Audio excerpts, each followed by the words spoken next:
Uh, ya, saya katakan dulu aja untuk outline penelitiannya. Jadi ini nanti mohon masukan dari Pak Iwan mungkin atau teman-teman juga. Jika nanti ada yang ada masukan atau ada yang ditanyakan langsung aja.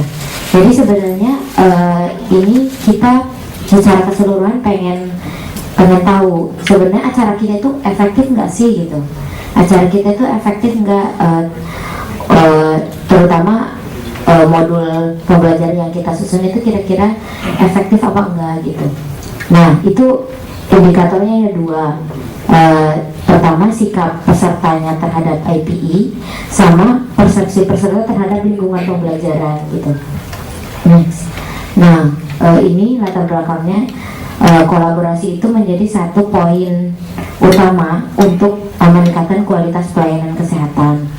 Nah supaya mahasiswa ataupun junior profesional lebih cepat atau lebih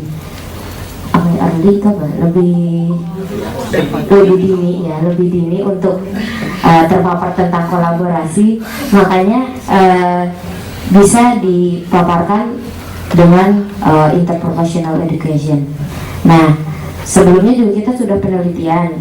Jadi tahap pertama itu kita sudah ini pilot national pilot studinya itu persepsi sama kesiapan mahasiswa maupun dosen terhadap IPE.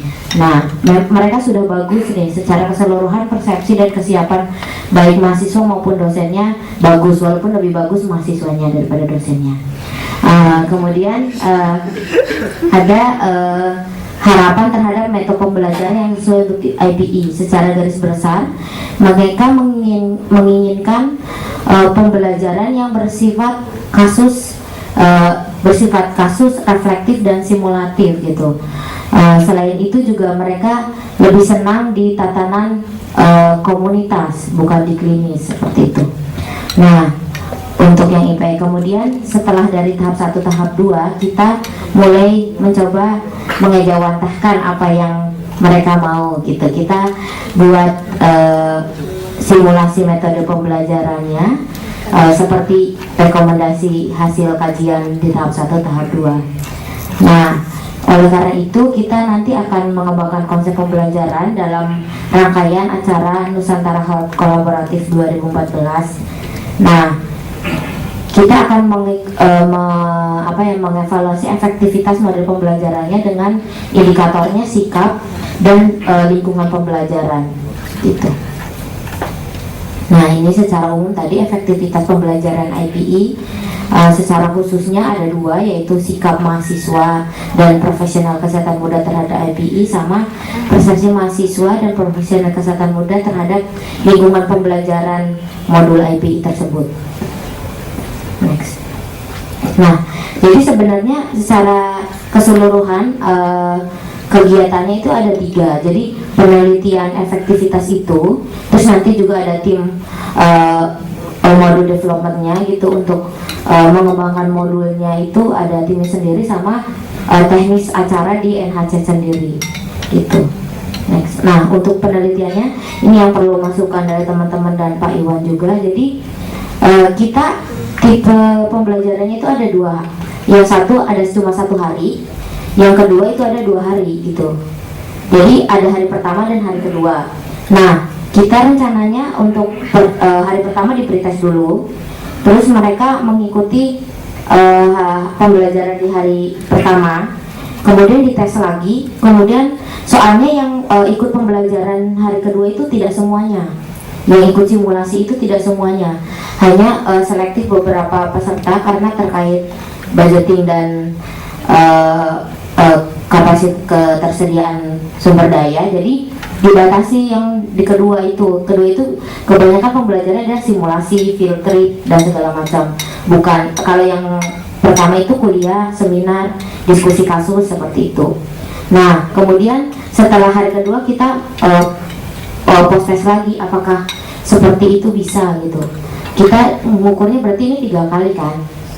Nah kemudian untuk lingkungan pembelajaran saya rasa mungkin tidak bisa dipreteskan kan, karena sebelumnya mereka tidak tidak bisa mengevaluasi lingkungan pembelajaran, ataukah tetap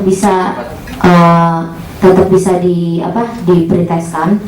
Kalau sikap kan bisa sebelum, terus setelah pembelajaran pertama sama setelah pembelajaran kedua gitu. Mungkin di sini apa langsung dibahas atau dipaparkan dulu? Itu tesnya sama. Sama, kuesionernya sama. Tes 1 sama tes sama. Sama. Nah, tapi yang untuk ini tentang lingkungan pembelajarannya di pretest apakah perlu juga? Karena kan mereka belum mengalami. Itu nanti ada tentang fasilitatornya gimana sih, terus lingkungannya gimana sih, materinya bagus apa enggak gitu. Iya, itu kan bukan tes untuk melihat efek dari pembelajaran. Iya. Itu kan Untuk evaluasi pembelajaran, nggak terus pretestnya. Berarti sikapnya aja ya. Oh iya. Tuh. Nah, apakah bisa untuk kalau misalnya 3 ini? 3 kali maksudnya. Sikapnya kan berarti sikap tentang interprofessional education itu dia di pretest, di tes setelah hari pertama atau kemudian setelah hari kedua, apakah bisa seperti atau cuma hari kedua aja, proses di hari kedua aja? Bisa atau enggaknya tergantung ini. Apakah ini kan tadi yang dites sama kan? Ya. Nah, apakah pembelajaran kedua itu dihipotesiskan, diduga akan meningkatkan hasil tesnya? Ya, karena itu lebih mereka doing gitu, jadi ketika doing mereka akan lebih memahami gitu. Oke, kalau memang dihipotesiskan seperti itu, ya boleh aja, ya boleh dites lagi, dites 3 kali ya. Nah, sekarang tadi kan saya dengar dari kamu bahwa tidak semua akan masuk ke pembelajaran kedua kan? Iya. Nah, itu mesti jelas yang masuk ke pelajaran kedua itu siapa? Sudah seleksi sebelumnya pesertanya. Seleksinya di mana? Itu nanti kan ada pilihan di pendaftaran apakah kamu mau ikut hari kedua gitu. Terus selain itu juga dari ISAI. Jadi nanti ada pengumuman peserta untuk yang boleh ikut di hari kedua. Seleksinya substansi. Dari ISAI gitu. Iya. Bukan kita random. Tapi kalau kayak gitu, itu nanti ya nggak apa-apa. Tapi dalam menyimpulkannya mesti hati-hati kan, karena yang di sini, yang ikut ini kan beda sama yang ikut ini kan? Iya. Beda kan? Sama tapi cuma jumlahnya beda. Sama, kan? Karakteristik dia kan sudah beda dengan yang di sini kan? Karena yang di sini kan setiap orang yang ikut acara itu kan dapat kan pelajaran pertama. Di sini kan ada seleksi lagi kan, sehingga yang di sini mungkin sudah lebih baik kah, karena saya gitu kan, lebih pintar kan, atau mungkin di random aja, lebih ingin kan, gitu kan. Nah, itu yang jadi masalah, jadi bias kan. Kalau nggak mau bias, ini di random sini. Di random aja ya, siapa yang mau? Kan di sini misalnya ada masalah pendanaan gitu ya, di random. Oh iya. Kalau mau begitu, kalau enggak nanti kesimpulannya adalah yang di sini ini bukan murni hasil pembelajaran kedua nih, karena bias seleksi ini ya kan. Iya. Oh gitu, berarti di random aja ya? Oke. Kan saya mau tanya Kak, kalau untuk ini kan kita memang pakai satu buku. Iya. Kalau saya sebenarnya lagi pikiran masalahnya ini tadi kuesioner untuk tes itu kita menggunakan satu kuesioner yang isinya ada berapa nih? Sekitar 42 pertanyaan. Iya. Dan ketika di setiap kali dilakukan tes kita akan menggunakan pertanyaan yang sama. Iya. Nah, waktu dulu saya pernah jadi peserta didik yang rumah atau sharing ini, buat saya pribadi ada 2 hal waktu dulu saya ngisi. Yang pertama boring. Jadi kalau maksudnya ketika diulangnya terlalu banyak, nggak cuma di depan sampai akhir, di tengah ada lagi, itu kayaknya repetitif dan mungkin di kali ketiga dia ngisi dia udah kayak isinya entah asal-asalan atau mungkin dia udah hafal pertanyaannya sehingga itu bisa mempengaruhi juga jawaban dia. Dan yang kedua, buat saya pribadi waktu itu ada tendensi untuk mengisi berusaha untuk mengisi lebih baik dari yang sebelumnya gitu. Karena sebetulnya saya merasa pendidikan selama proses belajarnya itu saya merasa mendapat manfaat, sehingga saya berusaha memberikan hasil yang cenderung mungkin lebih baik gitu. Dan saya yang jadi pertanyaan saya, kalau misalnya tidak ada kelompok satunya lagi, bagaimana kita bisa bilang ini cukup valid? Nah, apalagi kalau ini kan 2 kali nih Pak, di tesnya ada tes tengah sama tes akhir gitu. Iya, tapi gini sebetulnya kalau hasil tes dia membaik karena intervensi ini nggak masalah gitu kan, nggak masalah sebetulnya. Kalau karena intervensinya, karena pembelajaran ini, maka hasil tesnya membaik, nggak masalah dong, karena itu benar-benar efek dari hasil tesnya kan. Yang perlu hati-hati adalah di sini misalnya hasilnya baik, itu karena hasil pembelajarannya atau karena dia belajar dari instrumen tesnya. Nah, itu tergantung lagi dari instrumen tesnya. Karena kalau instrumen tes yang baik, itu kan biasanya si subjeknya nggak bisa belajar dari situ gitu kan, ya. Nah, sama kayak tes psikologi, kayak tes IQ kan begitu banyaknya bolak-balik jadinya nggak bisa belajar dari situ biasanya. Kalau instrumennya seperti itu nggak apa-apa. Nah, berikutnya adalah masalah nggak ada kontrol di sini kan, ya. Iya, kalau pada desain seperti ini, memang desain yang paling bagus adalah kalau ada kontrol di sini kan. Di sini yang seperti saya bilang tadi, di sini misalnya baik nih ya. Di sini misalnya hasilnya lebih baik dari cerita yang katakan yang itu. Ini kan kita bisa lihat karena ada pembelajaran maka hasil tesnya membaik. Oke. Tapi kan kita nggak punya bukti kalau nggak ada pembelajaran hasil tesnya tidak membaik, gitu kan? Tanpa kontrol kita nggak ada itu. Nah, sekarang boleh nggak kita melakukan seperti ini? Boleh kalau kita merasa yakin bahwa kalau nggak ada pembelajaran ini nggak akan baik kok. Nah itu artinya orang-orang ini, subjek-subjek yang kita lakukan ini sebelumnya belum pernah dapat sama sekali ini, gitu kan? Itu bisa kita lakukan dengan satu grup. Tapi kalau dia mungkin sudah terpapar dengan isi pembelajaran ini dari sumber yang lain, misalnya dia bisa terpapar dari, saya nggak tahu ya isinya, saya nggak tahu apa nih sebetulnya. Tapi kalau misalnya dia bisa terpapar dari radio, dari televisi, dari media, gitu kan, dari fakultasnya dia. Nah, itu kita mesti hati-hati karena bisa jadi ini hasil ini bukan karena pembelajarannya, karena dia belajar sendiri dari yang lain, gitu kan. Nah, itu kita mesti lihat apakah pembelajaran di sini bisa dia dapat dari sumber yang lain. Kalau nggak bisa dapat dari sumber yang lain, gitu ya mungkin satu grup nggak apa-apa. Tapi kalau dia bisa dapat dari sumber yang lain, untuk yakin bahwa ini karena pembelajaran, kita butuh kontrol, gitu. Nah, ini yang tahu. Saya kan tahu metodologi, tapi saya nggak tahu ini isinya apa, gitu kan. Nah, yang tahu isinya yang kita jawab. Ini tadi sebenarnya Pak, ini kan yang paling lemah ya kalau dari dan pos, karena kan yang paling kuat ngomong, lalu yang random, lalu yang kontrol.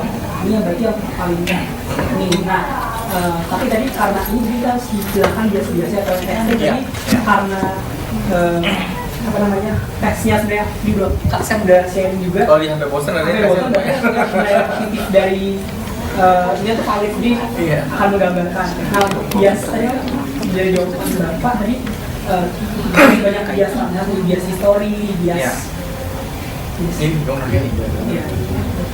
ada bias history, terus lalu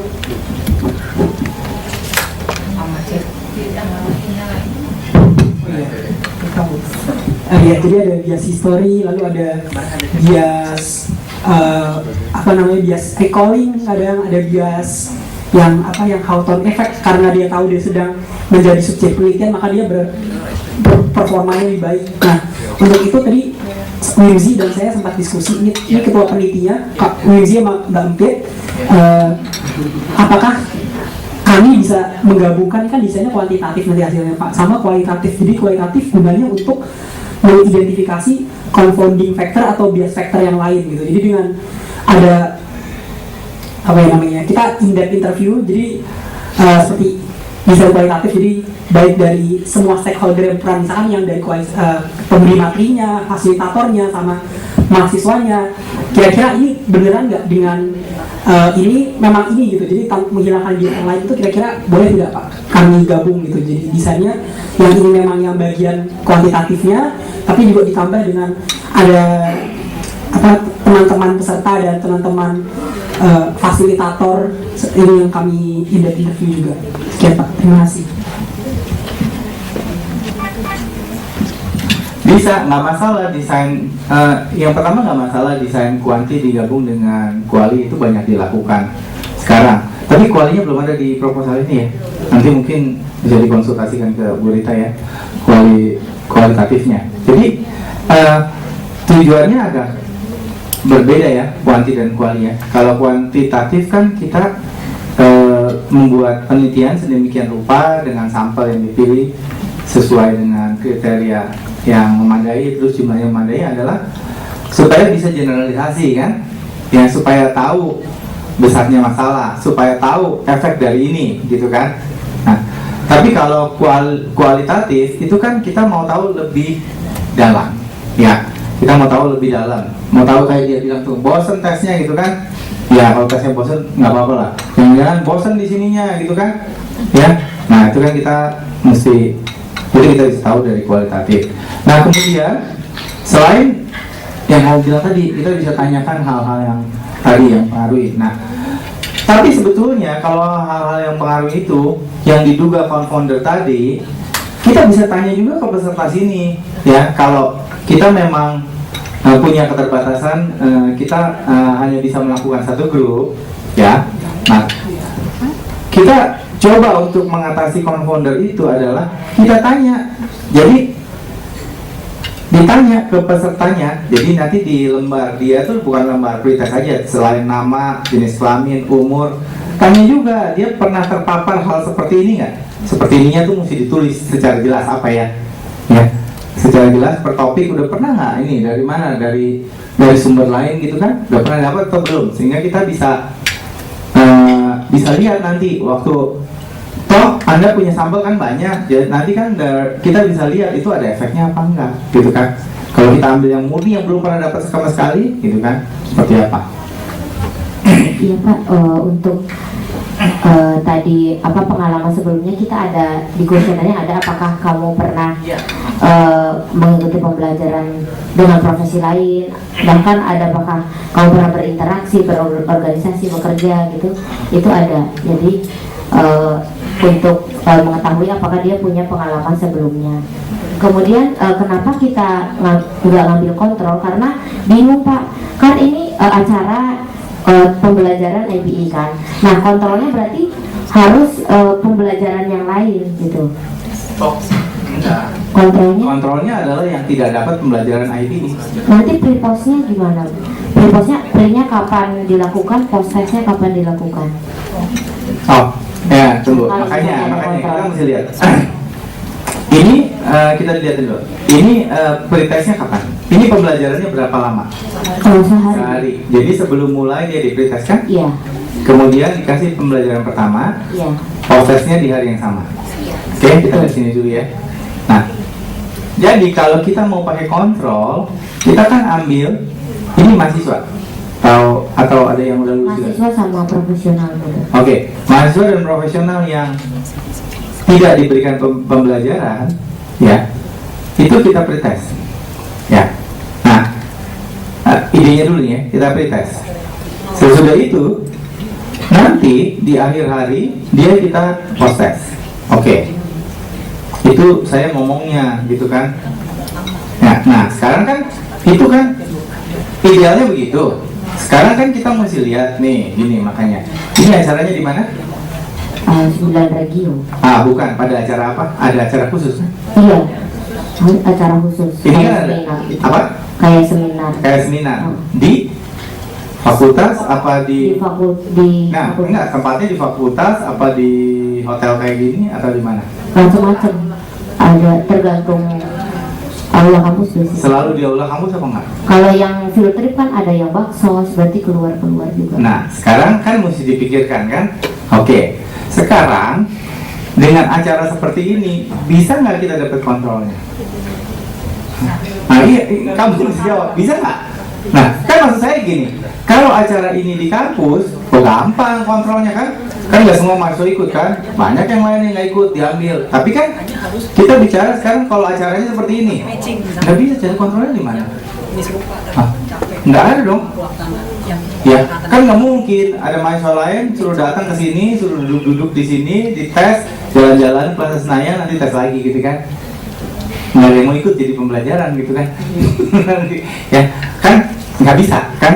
Jadi kita mesti lihat kan, kalau dalam keadaan seperti itu kan kita nggak mungkin taruh kontrol kan? Tapi kan kita tetap harus minimalisasi biasnya kan? Caranya gimana? Ya caranya tadi kan, ya kita mesti tanya confoundernya, ya. Nah berikutnya yang ikut siapa nih?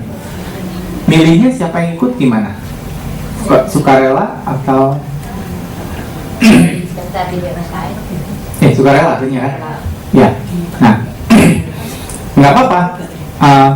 Nanti cuma ini harus di laporannya harus jelas bahwa ini adalah ditawarkan, terus dia ikut secara sukarela. Nah, jadi di sini nanti karakteristik itu jadi penting ya. Nah, jadi karakteristik itu selain umur, jenis kelamin, apalagi sih yang menyebabkan ada mahasiswa yang mau sukarela ikut, ada yang enggak, gitu kan? Nah itu kita mesti pikirkan tuh apa sih. Nah itu nanti kita mesti lihat. Nah kita mesti lihat gini nanti, mahasiswa yang ikut ini karakteristiknya sama nggak sama mahasiswa yang nggak ikut? Ya. Yang mahasiswanya tahun pertama dan kedua. Iya. Kalau jenjang profesional yang usianya nggak begitu. Iya, tapi kan yang mau ikut sama yang nggak ikut kan kita mesti lihat karakteristiknya sama atau enggak. Ya. Atau kalau kita nggak bisa lihat itu, paling nggak kita tahu bahwa ini adalah efek dari mahasiswa dan profesional yang memang secara sukarela mau ikut ini gitu kan. Ya, seperti itu. Yang lain variabelnya harus dipikirkan, kemungkinan apa saja sih yang akan mempengaruhi ini, itu kita harus kumpulkan. Nah, pertanyaannya juga mungkin jangan cuma apakah pernah ikut acara seperti IPI ini gitu kan. Mungkin kan buat mereka yang baru ikut ini kan istilahnya masih bingung tuh ya. Nah IPI itu isinya apa gitu, jadi mesti dijabarkan pernah ikut yang ini nggak, ini supaya bisa lebih jelas gitu kan. Kalau enggak nanti kita nggak dapat jawaban yang sebenarnya juga gitu. Ya untuk pertanyaan pertamanya, ya kita di Jakarta pernah mengikuti pembelajaran yang berinteraksi dengan profesi lain, jadi bukan nggak pakai nama ID. Nanti mungkin kasih contoh kali berinteraksi dengan Ya, dengan profesi lain itu contohnya seperti apa gitu kan?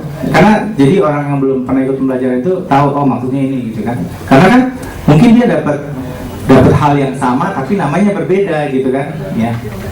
Iya. Berarti kalau untuk 3 atau mungkin Pak bisa urutan pertanyaannya pas tes 1, tes 2 dirubah atau jumbo untuk kayak mengurangi tadi penghafalan gitu. Boleh. Misalnya pretest kan itu ada 3 subskala. Misalnya subskala pertama, lembar pertama di pertama gitu. Nanti yang tes 2 diacak lagi urutan staples ininya. Boleh. Untuk mengurangi kejenuhan tadi. Oh, ya. Berarti nanti untuk tim kajian kalau misalnya pertama, kedua urutan lembarannya dibedain. Tapi yang penting juga nih, saya sering lihat masalah di poster sama pretest sering gini. Ini mesti dikasih waktu yang cukup, ini mesti dikasih waktu yang cukup. Jadi gini, saya sering kali melihat gini ya, praktisnya sering kali pretest aman duluan kan, post test sering kali keburu-buru, ya kan? Udah mau selesai nih, udah mau sholat jam 6 gitu kan. Jangan seperti itu, karena suasananya udah berbeda ya. Jangan dimepet-mepet di sini gitu kan ya. Kalau kayak gitu nanti hasilnya bisa bias ya, karena dia buru-buru, dia udah mau pulang atau mau apa gitu kan. Kita udah alokasikan 10 menit untuk tiap tesnya. Next. Nah, tadi untuk metode ini kita pakai pre-eksperimen karena memang nggak ada kontrol dengan pre-post test one group design. Nah, ini 10 regional, kemudian waktu Jangan bereksperimen, itu eksperimen dong udah eksperimennya, Iya, karena nggak ada kalau- kontrolnya. Kalau mau disebut itu kuasi eksperimen. Kuasi eksperimen saja. Nggak ada pre-eksperimen. Kalau eksperimen kamu masih uji coba instrumen dong masih. Oh iya, ya. Berarti kuasi eksperimennya. Nah, ini populasinya. Jadi untuk mahasiswanya kan tahun pertama dan kedua, profesional mudanya kategorinya nanti ada di inklusinya, dia tidak lebih dari 35 tahun. Kemudian kalau bekerja maksimal 10 tahun bekerja. Kemudian ini samplingnya kira-kira benar nggak Pak? Total sampling, karena semua yang ikut dia akan dites. Gini dulu, yang pertama ini dulu. Nah, ini populasinya kan kesimpulan kita mau ke populasi kan. Populasinya bener cuma yang 2014 atau mau semua peserta NHC ini mau tahun berapapun? Peserta NHC 2014. 2014 saja. Jadi kesimpulannya hanya untuk 2014 saja ya kan? Oke. Kalau gitu, terus semua diambil total. Iya. Oh, ya itu nggak masalah kalau seperti itu, karena kesimpulannya ke sini kan? Iya. Nggak masalah. Samplingnya sih cukup sih. Karena kalau Anda bilang populasinya ini semua diambil sebagai sampel, jadi cukup otomatis gitu kan? Itu kan ada yang masih mahasiswa Iya. dan ada yang profesional muda Iya. ya, ada yang baru lulus. Iya. Dan karena yang diambil di sini saya juga baru Maksimal 35 tahun. 35 tahun. Iya. Ada mungkin yang sudah masuk di ranah pelayanan dan sebagainya, mungkin sekitar 10 tahun. 10 tahun Karena kan bekerja. ada 7 bidang. Dia kalau yang diploma, itu kan umur berapa ya sudah lulus ya? 21 ya. 21 sudah lulus. Kan ada yang diploma bidan sama diploma perawat. Gizi juga ada ya, diploma. Nah, ini variasi yang disebut apa? Variasi bidang studi dan experience ya, pengalaman individu itu berpengaruh nggak Pak Iwan terhadap karakteristik populasinya? Karena nanti mengolahnya itu dianggap satu populasi gitu. Kalau kesannya ini, saya juga baru mempelajari betul ini. Jadi kesannya ini kan populasinya berarti digabung toh. Ya Pak Iwan ya. Padahal ada karakteristik yang mungkin beda ya. Ini atau bagaimana baiknya? Saya nggak tahu apakah itu akan berpengaruh nggak Pak Iwan. Jadi gini,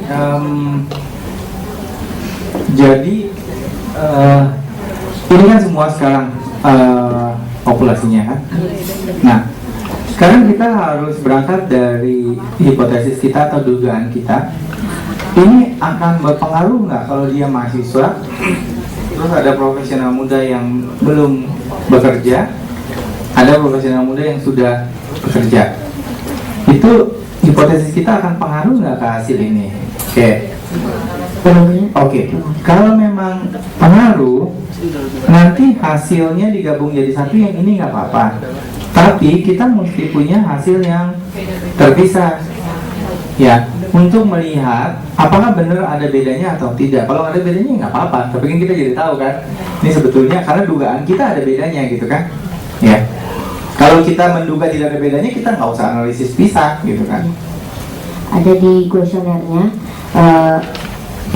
lama bekerja, kemudian dia juga bekerjanya di klinisi atau tidak di klinisi juga ada pertanyaannya, terus berapa lama, dan tingkat pendidikan terakhir juga ada.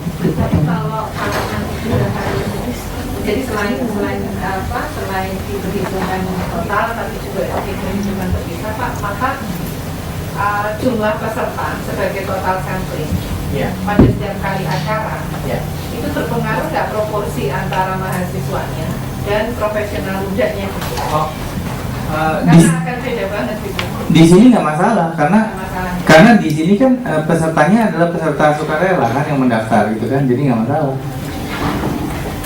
Jadi walaupun nanti profesional muda di satu regional katakanlah hanya 10, sementara yang mahasiswa 240. Oh, ya kita mesti lihat, mungkin kita nggak bisa per regional, kita harus gabung semua. Totalnya kan mungkin juga akan cukup kan. Nah, iya. Jadi nggak ada range perhitungan formula khusus untuk membuat range antara proporsi profesional muda dengan mahasiswa untuk memenuhi syarat. Karena begini, karena di sini kan tadi konsepnya adalah sukarela kan. Jadi ini kan sebetulnya populasinya mahasiswa tahun pertama dan kedua dan profesional muda yang secara sukarela mendaftarkan diri menjadi peserta ini kan. Sukarela itu seperti apa ya?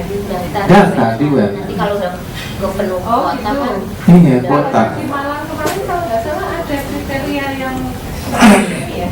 Siapa yang diundang? perwakilan online. Oh gitu. Jadi kalau yang lainnya betul-betul daftar umum. Seleksi. Ada peserta umum dan peserta umum. Oh, Iya. itu harus jelas ya. Ini makanya Ini harus jelas siapa yang umum, siapa yang undangan, siapa yang umum sukarela tadi kan. maksud saya di situ. Oh iya, mesti di Nggak, soalnya beda banget. Kalau Pak Iwan mengatakan acak sukarela, itu real sukarela gitu. Itu nggak Pak Iwan? Saya bayangan saya begitu, tadi kan dari web katanya. Makanya ini coba dijelaskan dulu. undangan peserta. Dijelaskan dulu supaya Pak Iwan tidak salah mempersepsikan. Ya, mohon maaf. Ikut. Ya, saya akan menjawab pertanyaan tersebut. Jadi nanti untuk peserta itu mereka akan terbagi menjadi 3 kategori. Kategori pertama adalah peserta umum. Peserta umum ini yang apa ya? Tadi yang disebut sukarela. Tapi sebenarnya nggak sukarela banget sih. Mereka memang akan mendaftar. Tapi dalam pendaftaran itu akan ada semacam pertanyaan-pertanyaan yang akan menjadi dasar seleksi. Nah, nanti kalau misalkan ternyata pendaftarnya lebih dari 200, yaitu target kita kan 200 ya untuk peserta umum ini yang dari mahasiswa. Kalau misalkan ternyata lebih dari 200, maka pertanyaan-pertanyaan yang tadi kita sampaikan akan menjadi dasar seleksi kita untuk menentukan siapa sih 200 orang yang akan kita berikan kesempatan. Seperti kemarin kami mendapatkan pendaftar untuk peserta itu 305 orang. Itu kan tidak mungkin kami ambil semuanya. Sehingga kami menseleksi dan mengurangi sekitar 100 orang tadi hingga mendapatkan angka 200. Itu peserta yang kategori pertama. Kategori yang kedua adalah peserta perwakilan Ormawa atau biasa kami sebut juga sebagai undangan. Ini adalah orang-orang yang tadi disebutkan dia harus merupakan mahasiswa tingkat 1 atau tingkat 2 yang nantinya akan kami kader untuk menjadi orang-orang yang akan meneruskan apa yang kami lakukan sekarang di regional mereka masing-masing. Nah, di sini untuk hal ini kita hanya memberikan dasar-dasar seperti tadi. Jadi tidak ada kriteria-kriteria seleksi yang sangat ketat dari kami, dan ini ditentukan oleh Ormawa masing-masing. Jadi kalau misalkan kayak Ormawa, sebutkan Ormawa A, dia menentukan 2 orang siapa-siapa saja seperti itu. Nah, jatah yang kami berikan adalah 2 orang per Ormawa per kampus gitu. Jadi per Ormawa dalam satu kampus. Lalu yang berikutnya itu adalah yang profesional muda. Kalau profesional muda sebenarnya itu adalah peserta umum, tapi kategorinya bukan mahasiswa, adalah orang-orang yang sudah lulus dan sudah bekerja, berarti yang IHPS dan teman-temannya berarti kan. Nah, ini kami jatah 50 orang gitu. Jadi kalau memang ternyata nanti lebih dari 50 orang yang mendaftar, kriteria seleksinya akan mirip dengan yang peserta umum biasa tadi, hanya memang dikelompokkan untuk kakak-kakak yang sudah bekerja tadi. Seperti itu kira-kira. Jadi gini, kalau seperti itu yang pertama itu harus jelas di proposalnya ya. Karena kan seperti tadi saya bilang, kalau kita sebagai peneliti kita harus jujur. Yang kita akan kerjakan itu semua harus kita tulis ya. Karena kan tadi nggak ada penelitian yang akan sempurna gitu kan, karena pasti akan ada kelemahannya. Itu harus kita tulis. Nah, kayak tadi juga mesti ditulis tuh. Kalau udah lebih kan ada seleksinya. Seleksinya pakai apa gitu kan? Ya. Itu harus tulis. Nah, kemudian nanti itu harus jelas tuh dia ikut sebagai apa. Ya. Karena Itu nanti kita bisa analisis apakah hasilnya akan berbeda kalau dia ikut sebagai umum yang tadi mendaftar sendiri sebagai undangan, ya itu hasilnya beda apa enggak gitu kan, kita bisa lihat nanti, kita bisa analisis. Tapi kan itu harus sudah dikumpulin sebagai variabel kan, kalau nggak dikumpulin kan udah nggak bisa dianalisis gitu kan. Nah gitu, itu mesti itu harus dikumpulkan juga. Ya.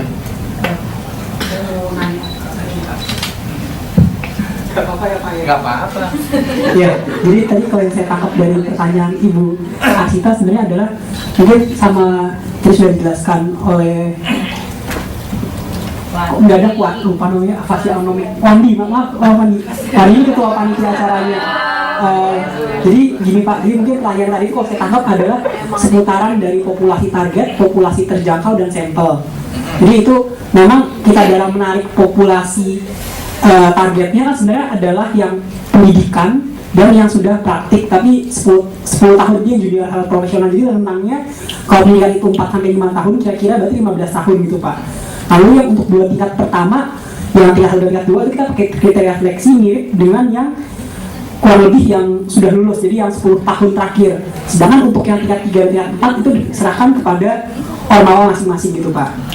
Di sini memang ada sedikit perbedaan dalam menarik dari populasi populasi target ke populasi terjangkau. Tapi kalau sampelnya kami total sampling ke populasi terjangkaunya gitu ya Pak. Jadi di sini kalau mungkin saya boleh nanya dan juga usul, kira-kira berarti harus kami hitung itu yang pertama confidence intervalnya bagaimana, bisa nggak kita dari nanti udah ketemu penelitiannya kita tarik ke diterapkan kita tadi Bapak yang kesalahan internal eksternal tadi. Lalu juga mungkin yang kalau saya usul juga berarti kita harus hitung power penelitian juga gitu Pak, sama Z alpha Z beta gitu berarti. Ya, sekian, makasih Pak. Jadi ini kembali ke sini sebetulnya, kembali ke populasi kita apa? Ya. Kalau populasi kita memang hasil ini, ya hasil ini nanti disimpulkannya untuk mahasiswa tahun pertama dan kedua dan profesional muda peserta NHC 2014, kemudian diambil total sampling. Ini secara sampel udah beres karena semua diambil, gitu kan? Sudah memadai dari segi jumlah dan cara pemilihan, otomatis kan? Nah, sehingga sampelnya nggak usah dihitung lagi kalau populasinya benar yang ini, ya. Nah, sampel perlu dihitung kalau populasinya bukan ini, tapi populasinya adalah misalnya mahasiswa tahun pertama dan tahun kedua dan profesional muda peserta NHC nggak dibatasi 2014, jadi peserta NHC kapanpun. Artinya hasil ini adalah bisa diterapkan untuk yang NHC 2015, 2016 seperti itu. Kalau seperti itu, ini mesti dihitung sampelnya. Nah, mau yang mana nih? Kalau misalnya harus dihitung, kita harus tahu jumlah mahasiswanya dulu berarti seluruh Indonesia. Enggak, tidak perlu. Nggak perlu. Pakai yang Z itu. Pakai. Ini kan banyak. Kan gini. Kan mahasiswa dan profesional muda seluruh Indonesia kan banyak sekali, ya kan? Kalau kita hitung sampel, kan dapatnya pun akan hanya sebagian kecil dari situ, ya. Jadi nggak perlu tahu totalnya berapa, karena kita akan pakai perhitungan sampel untuk populasi yang tak terbatas, infinite population, ya. Jadi nggak perlu tahu berapa. Nah, cuma balik tadi, ini mau untuk 2014 saja, atau kita mau katakan bahwa ini loh, nanti ke depan tahun 2015 kalau dilakukan hal seperti ini ada efeknya gitu. Nah, kita mau mengatakan itu aja apa kita berhenti 2014 gitu kan? Kalau gitu masalahnya di definisi populasi ini populasi target semua yang di Indonesia atau populasi terjangkau yang 2014? Gini, populasi itu kan selalu populasi itu adalah selalu ada tempat dan waktu, ya kan? Nah, kalau selalu ada tempat dan waktu. Jadi tempatnya di mana, siapa, tempatnya di mana, terus waktunya kapan. Nah, apakah waktunya itu untuk seterusnya atau untuk situ saja gitu kan? Nah, itu akan berbeda. Nah, kalau Anda cuma populasi yang NHC 2014, benar ini total sampel gitu kan. Ini udah beres, ini udah nggak ada perhitungan sampel lagi karena total udah diambil. Tapi kalau populasinya itu adalah peserta NHC yang berikutnya juga, artinya kita mau menyimpulkan bahwa ini loh, kalau dikasih intervensi ini nanti di peserta NHC kapanpun itu misalnya sikapnya, persepsinya akan membaik, gitu kan? Nah, kalau mau seperti itu, artinya ini bukan 2014 aja kan? Ini NHC dibuang 2014-nya, sampel perlu dihitung, gitu kan? Gitu, nah yang mana, gitu kan? Nanti yang terjangkau aja, tapi kami yang sebenarnya kan mau diterapkannya ke populasi umum, kayak bisa dikasih ke kajian ke stakeholder supaya Pada tahun berapapun kan? pada tahun berapapun Iya, jadi kalau kayak gitu kita perlu hitung sampelnya. Tapi itu namanya bukan total sampel gitu kan? Ya, kita cuma ambil dari sini. Kita ambil total sampel dari yang ini, tapi bukan total sampel untuk populasi kita gitu kan? Iya, pasti cukup sih karena ini kan besar totalnya. Ya, maksudnya kalau mau dihitung juga sebetulnya dihitung secara formal untuk memenuhi syarat metode. Iya, pasti cukup sih karena ini kan besar totalnya.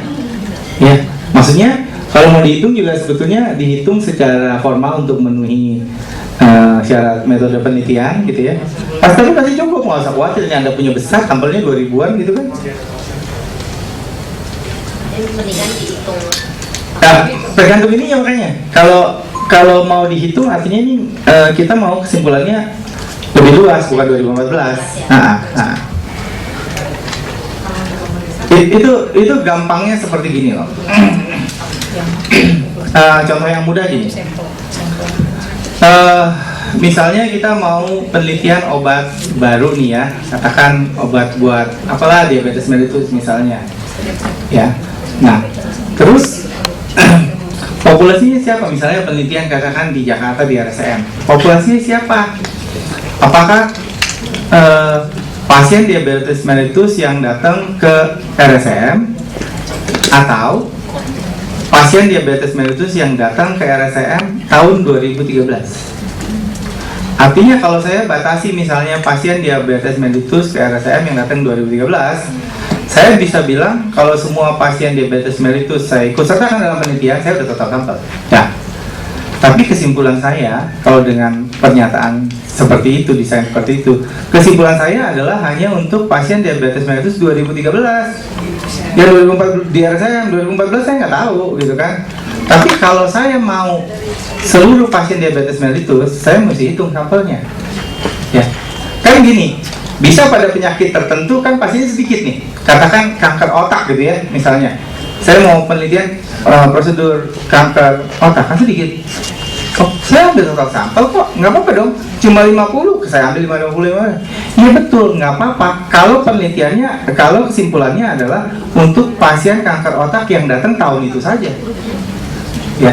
Tapi buat tahun berikutnya belum tentu bisa kalau sampelnya nggak mencukupi gitu ya. Kan bisa, kan sering kali begini nih, sering pertanyaan nih di FK terutama, loh gimana dok, kan pasiennya setahun cuma 50, tapi dihitung sampelnya 150. Loh, ya iya, jadi ya udah deh ambil total sampelnya setahun. Iya betul total sampel, tapi nanti kesimpulannya tahun itu aja. Kalau 150 bisa untuk tahun berapapun gitu kan. Nah itu yang mesti kita lihat ya. Ini mesti jelas nih. Kalau Anda mau masuk jurnal ini dipucak-pucak di sini nih. Ini kan populasinya mana yang mesti jelas gitu kan.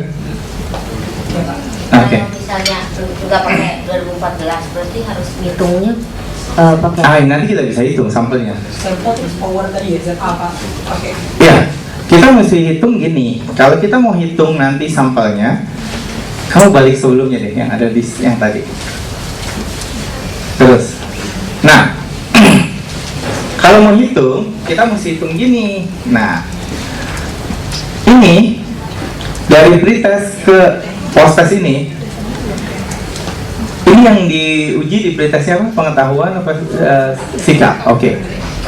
Sikap skornya dari berapa sampai berapa?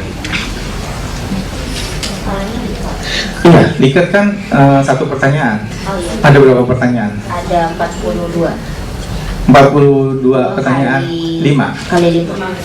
Jadi kan nanti skalanya mulainya 1 apa 0? 1. Jadi kan nanti skalanya antara 42 sampai 42 kali 5. Ya kan? 42 kali 5 berapa tuh? 210. Ya kan, dari 42 sampai 210 kan skala dia kan? Nah, sekarang kita mesti tahu kalau dari pretest ke post-test yang pertama itu kalau ada beda berapa kita bilang bahwa sikapnya berubah. Berapa? Harus 10, 20, 30, 40. Nah, itu kita harus tentukan. Dari situ kita bisa hitung sampel. Ya kan, kita tahu nih.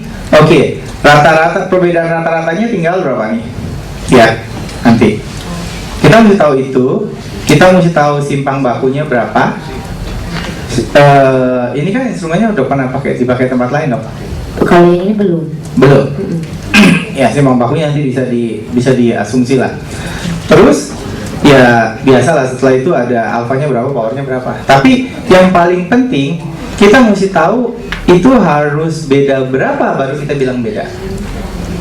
Ibaratnya gini nih, kalau Anda bikin program ini, pretestnya katakan rata-rata 100 awalnya ya. Misalnya 242 dari 42 jadi ya 120 lah misalnya, separohnya gitu ya. Ya 120 rata-ratanya.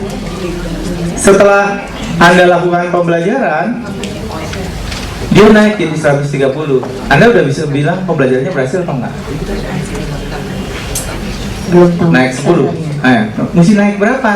Kalau dari 120 naik 150, ada beda 30. Udah dianggap berhasil belum? Nah, yang dianggap berhasil tuh dia harus naik berapa? Nah, Oh, berarti kalau misalnya harus ada penelitian sebelumnya, tapi dia di luar negeri masalahnya. nggak apa-apa. Kalau ada penelitian sebelumnya di luar negeri kan.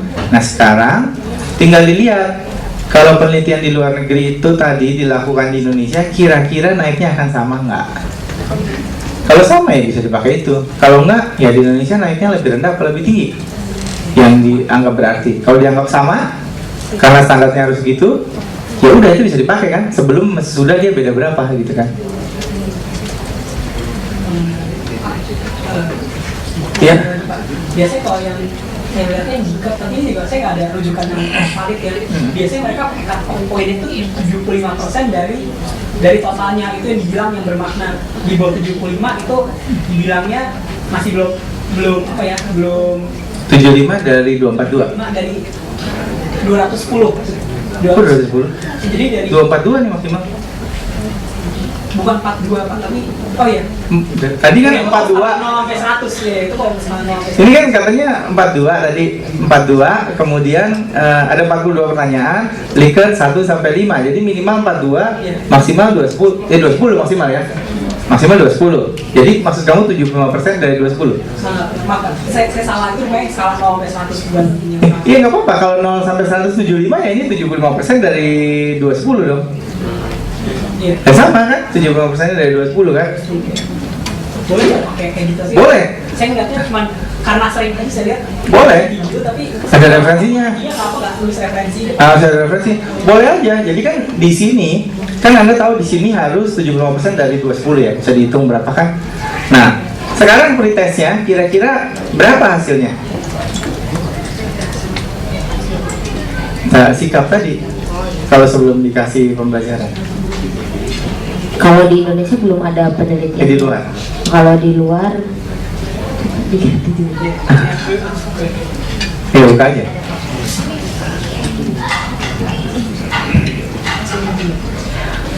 Mohon maaf untuk mengingatkan waktu diskusinya tinggal 15 menit lagi ya Pak.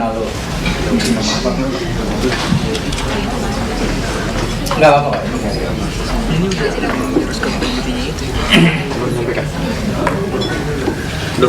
Kita sampai jam berapa? 15.45 ya? Terus? 15.45? Jam 4 baru break, ditutup sama Bu Arsita dulu Pak. Oh, oke.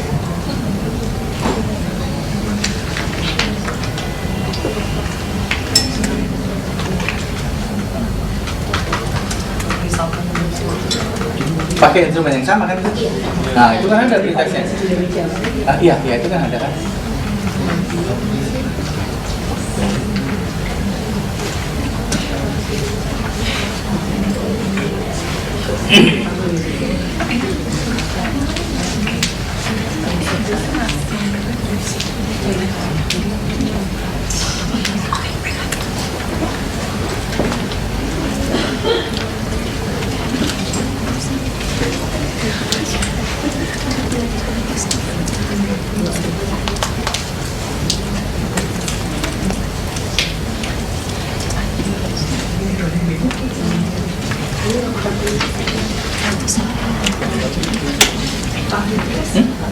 Ini ternyata pilihannya IP beda, dia potong lintang profesional. Iya. Tapi jadi dia nggak pre-post ini Pak. Jadi Iya. kalau potong lintang, habis itu analisisnya beda jadinya. Kalau kita analisisnya kesannya sama. Iya, tapi potong lintang itu kan potong lintang kan, jadi sekali kan ya. Nah, sampelnya dia itu orang yang sudah dilakukan pembelajaran atau belum? Kayak gini, seperti misalnya kita melakukan potong lintang di mahasiswa FK. Belum pembelajaran kan? Kebagian mana belum pembelajaran. Kan itu akan sama seperti hasilnya pretest dong. Iya dong. Iya kan? Bawahnya berarti ya. Iya. Ini min nggak apa-apa. Ini kita pakai min. Di 4 semua. Rata-rata di 4 semua Pak. 4 kecuali kayak tutup yang 3. Tapi kalau yang untuk Rata-rata berapa? Kalau di jumlah semua, kan itu jumlah semua kan nanti ya? Enggak.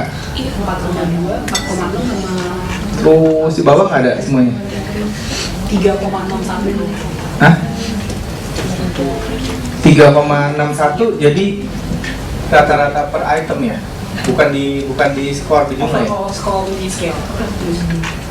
Overall? Min scale. Oh iya. Itu 3,61. Subskala. Ini per subskala kan ada 3 subskala. Iya. Nah ini tuh per subskala, Chris. Oh Iya. iya. Jadi nggak ada yang satu. Oh nggak ada jadi satu nggak? Oke nggak apa-apa per subskala. Ya. Oke nggak apa-apa nggak apa. Ini kan per subskala 3, ada yang 3,61. Ini 3,61. 4,02, 4,0. Mana 4,02? Ini yang paling Oh ini paling per skalanya. Oke.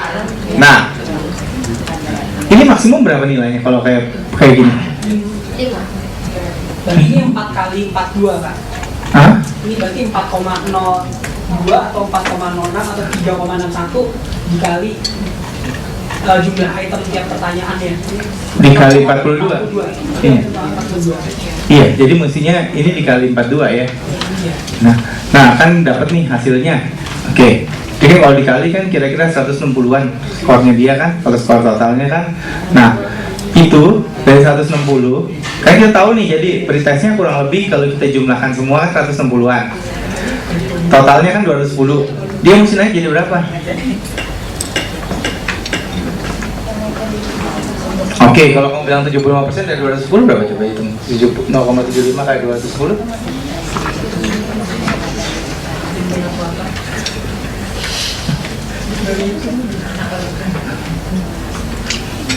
Kan di HP ada sekarang.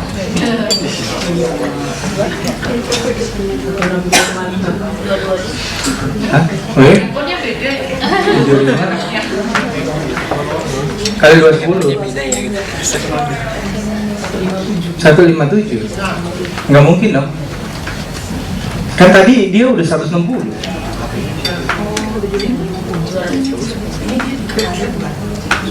Oh, Pak, jadi dia ini di Kanada itu kurikulum sudah IPK semua, jadi dia ibaratnya kayak nilai post-testnya, makanya dia nilai. Oke. Dah, kita tahu nilai post-testnya sekarang 160. Pretestnya? Kurang lebih dari 75. Iya. Berarti kita mungkin harus benchmark ke negara yang belum Belum tes. Iya. Iya. Nah, saya kan belum ada risetnya. Kayak ini kayak yang pertama. Kenapa? Iya nggak apa-apa. Kalau kayak gitu, gini. Selalu kan kalau kita mau menghitung sampel, ya kan ada idealnya. Makanya saya selalu bilang ke mahasiswa saya tuh, kalau di kelas apa ngajar sampel gampang. Kalau ngajar sampel kan gampang kan. Rumusnya begini. Misalnya, semua misalnya kan. Betul nggak? Semua misalnya kan. Kalau saya ngajar juga misalnya. Misalnya sebelum pretest sekian, sesudah pretest misalnya segitu. Nah sekarang lihat nih, kalau penelitian sebenarnya nggak bisa pakai misalnya kan. Mesti ada referensinya kan. Nah jadi kita harus bergerak dari referensi yang ada. Kan tadi Anda tahu bahwa oke, sesudah proses yang kita dapat tadi kan 160-an kan rata-rata. Oke. Ya, jadi pretestnya kita duga, sekarang kita balik nih. Prosesnya kita tahu, pretestnya kita duga berapa sih? Dia akan naik berapa sih?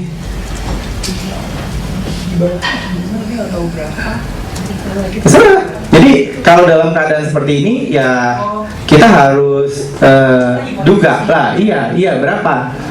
Mungkin kita bilang kan ini baru pertama kali penelitiannya, nggak apa-apa. Bisa aja kita anggap bahwa itu kan 75%-nya kira-kira tuh 160 kan 75%-nya kira-kiranya kan.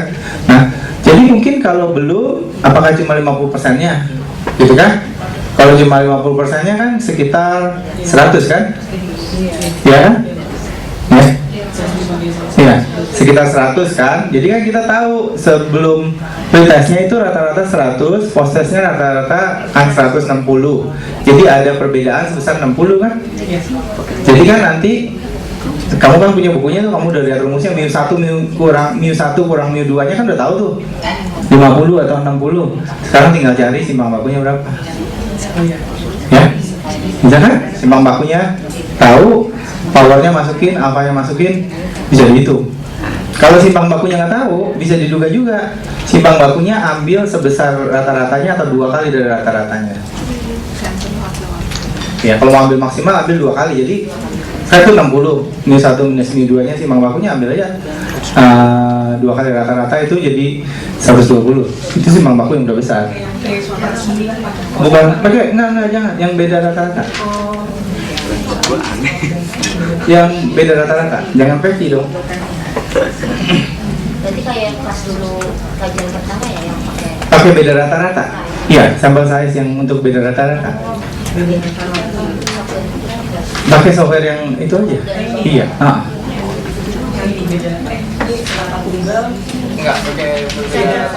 Iya itu. Oh iya pakai kita Iya. Iya. Dia udah tahu nih dulu. Iya kan? Dulu saya pernah kan.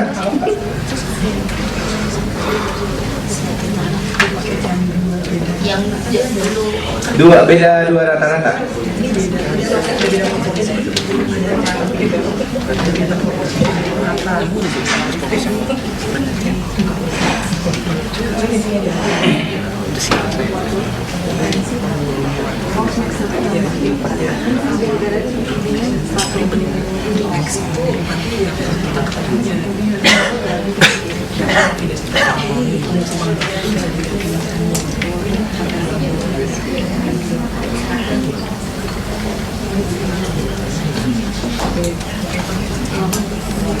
Coba nih.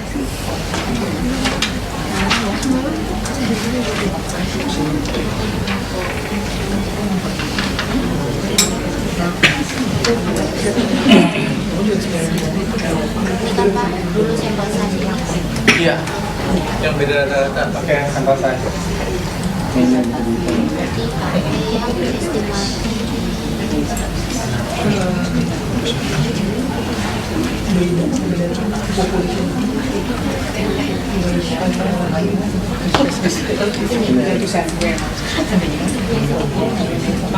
Iya, yang di bar.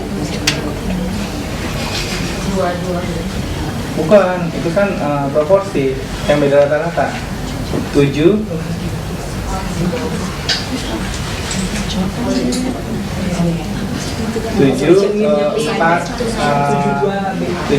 4B.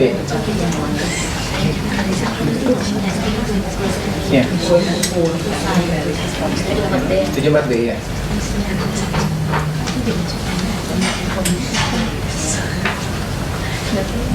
Nah, ini cuma masih ada triknya nih. Sini deh, sini. Itu bisa iya bisa aja udah pakai itu aja. Iya, itu masuk. Mu 0-nya gini. Ininya, oh ya, pakai kamu aja. Ini 160 dong. 60 dong, kan bedanya 60 tadi. Kan ininya 0 aja nggak apa-apa. Yang penting kan ini selisihnya. Kalau kamu mau tulis 100 sama 60 juga bisa. 60. Ininya jangan 11 dong. Ininya 60 atau 120 nih paling enggak. Nih, atau yang ini. 60 coba. 61. Ininya bukan 10 dong. Ini 80. Ya. Bedanya 60 sih banyak benar ya. Coba 120 ini. Ya. Ini nih. Yang ini. Tulis aja, tulis. Ya, jadi kamu nggak usah khawatir, sampelnya 63 juga cukup. Kalau kamu punya sampel segitu banyak nggak masalah. Ini 63 cukup sebetulnya. Karena kamu bedanya besar nih, 60 kan bedanya tadi.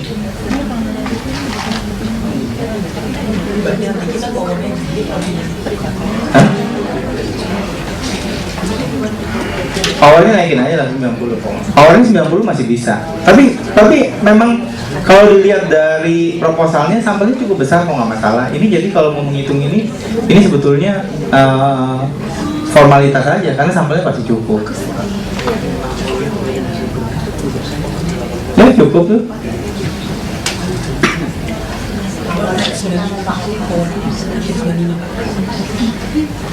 Yang cukup, dah cukup kok, memang 100-an cukup, nggak masalah. Cukup, sampelnya cukup. Jadi artinya kamu per regional dapat 100 kan? Per regional. Iya, jadi artinya kamu nanti analisisnya bisa per regional kalau mau. Sampel kamu cukup untuk analisis per regional. Jadi kan nanti bisa digabung semua jadi satu Indonesia gimana. Tapi kamu mau ngomong satu-satu regional juga bisa gitu karena sampelnya mencukupi.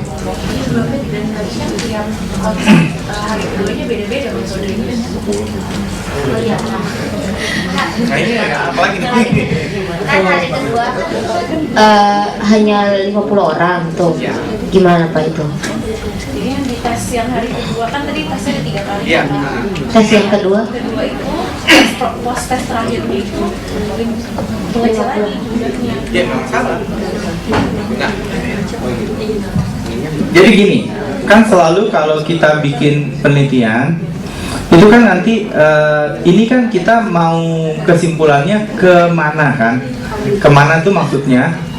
Tadi kan kita bicara dalam kurun waktunya kan 2014 atau seterusnya. Dan kemudian kan ini kan kita punya regional. Ada berapa regional? Ada 10 regional. Kan kalau semua regional ini jadi satu jadi Indonesia kan? Nah, kita ini kesimpulannya mau untuk Indonesia saja atau kesimpulannya mau per regional. Nah, itu kan menyangkut jumlah sampel kita. Kalau sampel kita tidak mencukupi untuk per regional, kita hanya bisa menyimpulkan Indonesia saja. Tapi kalau sampel kita mencukupi untuk per regional, ya kita bisa menyimpulkan per regional, gitu kan? Sampelnya kan ini nggak banyak sebetulnya. Coba kamu balikin powernya 80 aja seperti biasanya. Seperti pada umumnya penelitian sosial 80. Nih, sampelnya yang kita butuh nih sekitar 63, gitu kan? Hah? Iya, kalau kamu mau tulis perhitungan sampelnya, ini sampelnya kita cuma butuh 63. Jadi yang kalau hari kedua kalau hari kedua tadi yang 50 sebetulnya kurang, tapi sebetulnya kalau alfanya 10% cukup, gitu kan? Kalau kita udah tahu dia hari kedua tinggal bikin 60 juga bisa. Iya, bisa. Kalau bisa 63 ya bagus. Jangan 63 pas-pasan lah, 65 kan 670 gitu. Iya, takut drop off. Iya. Oke, gitu ya. Mudah-mudahan bisa lebih jelas, nggak tambah bingung.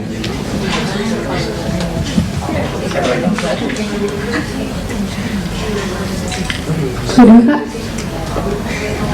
Dan saya Ada lagi mau tanya? Saya mau tanya lagi Pak, maaf. Jadi saya sempat kepikiran kan kita 2 hari lalu jumlah orangnya sampelnya beda. Boleh nggak kita pakai analisis yang sebutannya protokol analisis? Jadi yang dia yang hari pertama dianggap itu yang lalu yang post test tengah-tengah itu sebagai post test yang protokol pertama. Jadi lalu waktu dia masuk yang kedua, yang hari kedua itu sempat ada pre-test dulu paginya, lalu yang setelah siangnya post test. Jadi yang berprotokol analisis itu maksudnya Pak? boleh nggak masalah, bisa kan? Jadi dia nanti kalau kita mau pakai powernya mau kita bedain baik yang pertama dan kedua. Boleh. Iya. Dicukupkan ya Kak. Terima kasih Pak. Kalau masih kurang, boleh by email atau by telepon kalau waktunya di sini. Ya, nanti dilanjutkan di lain kesempatan.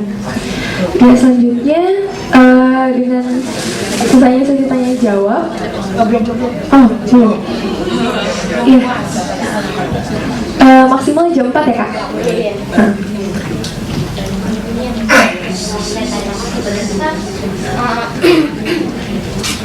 Jadi ntar yang lainnya pada ntar dulu aja ya. Jadi kan instrumen ini kan belum pernah dilakukan Pak. Jadi kita mau sekalian uji validitas terpakai, apakah seperti itu bisa? Atau mendingan kita uji validitas sendiri aja? Yang instrumen kan harus ditranslate dalam bahasa Indonesia. Sebetulnya kamu mesti uji validitas sebelum dipakai di penelitian ini dong, sebelum buat mengukur hasilnya tadi. Oh, berarti kalau mendingan- enggak kamu gambling, ntar kalau ini validitasnya nggak baik gimana? Oh gitu ya? Iya. Nah untuk proporsi jumlah sampel uji validitasnya kan emang ada yang katanya teorinya 40 boleh. Apakah ada perhitungan proporsi tersendiri, misalnya sampel kita berapa, berarti uji validitasnya harus berapa gitu? Tergantung uji validitasnya mau pakai apa? Ini validitas apa yang diuji? Item untuk Validitas question itemnya aja. item. Oh, kalau itemnya aja sih 40-50 cukup karena dilihatnya korelasi toh. Korelasi. Iya. Kalau mau uji validitas, ini artinya validitas konstruknya nggak diuji lagi kan? Iya, konstruknya. Konstruknya diuji lagi nggak? Kalau konstruknya diuji mau ngomong 100 dong. Oh iya. Karena kalau konstruk, tapi kalau kamu mau uji validitas konstruk itu artinya agak repot ya, karena mesti pakai analisis faktor ya. Iya, analisis faktor. Kan bisa kan dari kalian bisa nggak analisis faktor? Bisa kan? Oh belum. Berarti Ya nanti kita bisa ketemu lagi kalau mau dicoba. Tapi untuk sampelnya kalau untuk amannya mau 100 konstruk ya? 100 ya. 100. Iya. Iya, harus diuji dulu. Kalau nggak nanti kita gambling, tiba-tiba instrumennya nggak bener kan hasilnya semua nggak kepake.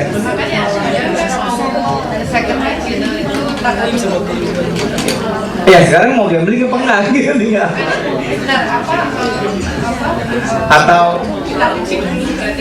Atau bisa begini. Kamu mau pakai tanggal berapa? 30. 131. Kalau 31 itu untuk uji validitas ini bisa nggak? Jadi kan tanggal 31 kan kamu ada kegiatan. Iya. Ya kamu kerjain aja pretest dan post test seperti itu, tapi itu kita pakai buat uji validitas ini. Artinya kalau alat itu validitasnya baik, oke, itu datanya bisa dipakai. Tapi kalau alat ini validitasnya masih kurang baik, artinya akan dirubah lagi instrumennya. Artinya yang regional, yang pertama ini nanti datanya nggak bisa disatukan. Oh, Itu aja. Oh iya. Berarti nanti kan kalau misalnya ada yang nggak valid, delete item aja ya? Iya, Pak, ya? delete item Jadi atau- nanti yang misalnya yang regional pertama, pertanyaan yang di delete-nya berarti nggak dimasukin Iya, analisis iya. kita aja ya Pak? Ya. Ya kalau sekedar delete, kalau rubah kata-kata nggak bisa loh. Oh iya ya. Iya. Tapi jadi gini, yang pertama ini sekarang untuk uji validitas Validitas dulu. instrumen aja ya. Nanti kita lihat aja lah, kalau validitasnya langsung beres, mungkin dia bisa dipakai untuk Dipakai, data oke. total nasional. Kalau enggak ya datanya dia nggak bisa dipakai buat uji validitas aja. Ya. Iya. Kan masih banyak sampelnya. Iya. Next, ada lagi Chris. Terakhir. Nah ini untuk analisis datanya kira-kira apakah sudah betul Pak? Jadi untuk bivariannya kan kita mau komparatif nih, komparatif baik regional maupun profesi. Apakah benar pakai posok? Komparatifnya kan kita normalitas dulu. Ini kan sebetulnya ujinya nggak gini. Ini mau sampai mana kan ujinya kan? Karena kalau mau bivariat aja ini kan mudah sebetulnya, ini dites aja kan cukup kan udah jadi skor kan? Oh nanti ini nanti jadinya jadi Nggak tahu nih, ini mau jadi skor atau jadi per item.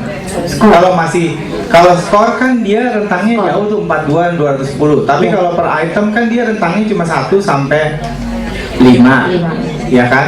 Kalau jadi skor total itu kan kita mau uji parametrik, dites nggak masalah kan. Tapi kalau per item mungkin mesti pakai non parametrik kan. Kan pendek skalanya cuma 1 2 3 4 5. Oh iya. Tapi kan semua nggak masalah, itu kan mudah. Oh iya. Nah, untuk misalnya kan tadi mau apakah pembelajaran yang efektif atau tidak, Iya. berarti dilihat dari pre-post itu aja. Iya, dilihat dari pre-post. Ya, ya mungkin Iya, tiga-tiganya. Iya. Kan sayang dong kamu udah ngukur 3 kali, masa cuma 2, tiga-tiganya kita bantu.